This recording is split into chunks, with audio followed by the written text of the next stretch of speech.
you're watching CEC TV. Right now we're talking about diversity and the importance of promoting diversity within CEC.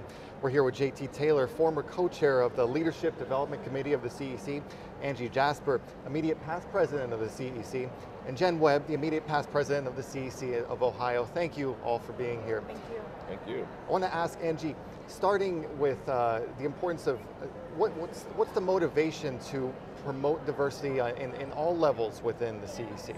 I think one of the things that immediately comes to mind for me is that with CEC, we are very much trying to be responsive to the needs of the field, trying to keep our ears to the ground about what's important, what are the priorities, and for a long time, diversifying the profession and making the profession more inclusive has been a priority for our field. And so for us, we've tried to, in our strategic plan, elevate that as a priority and allocate some resources toward that so that we can ensure that all of the work that we're doing is focused on and geared toward supporting diversity in the profession.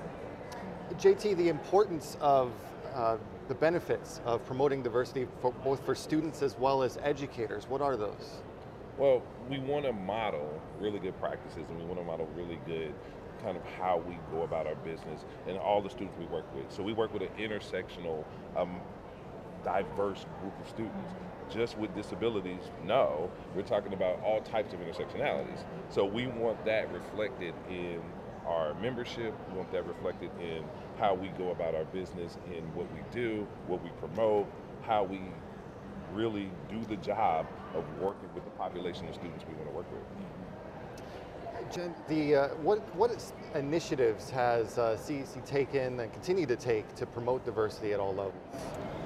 What I'm really excited about is the work with university students as pre-service teachers at any level, maybe graduate level, but particularly undergraduate, to give them a taste of CEC and the opportunities like affinity groups,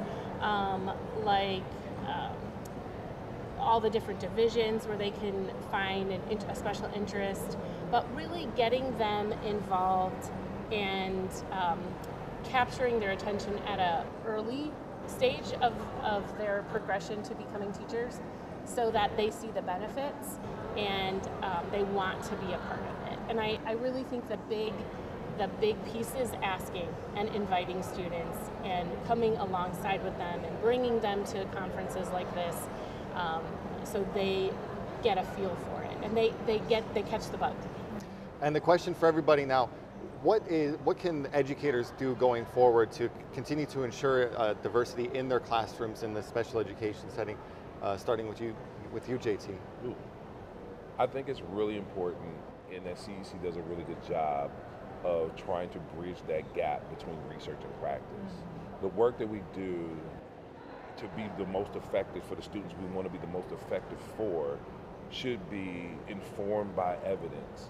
But beyond that evidence, what are we doing? What are the actions that we are kind of enabling teachers, parents, schools to really maximize what that evidence says? How are we doing the work that we're doing that's informed in a way that's going to really be able for everyone, teachers, students, to reach their fullest potential?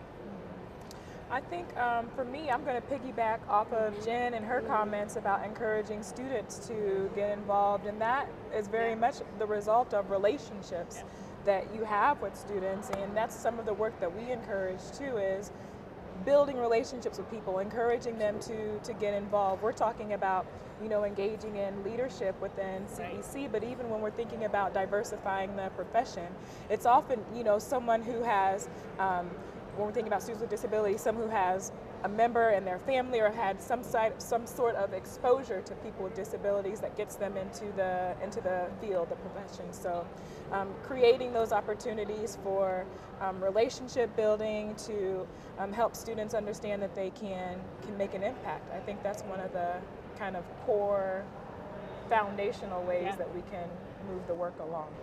I agree.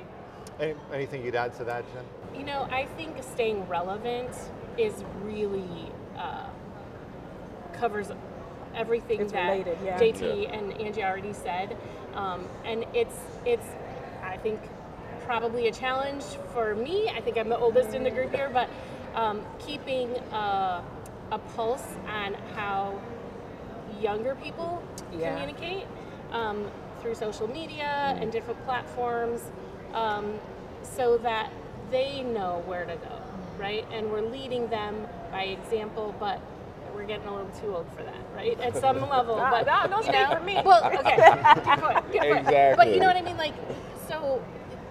But to do that, we have to stay current. Yeah, and absolutely. that's one of my goals. That's why I like hanging out with college students, because they're teaching me.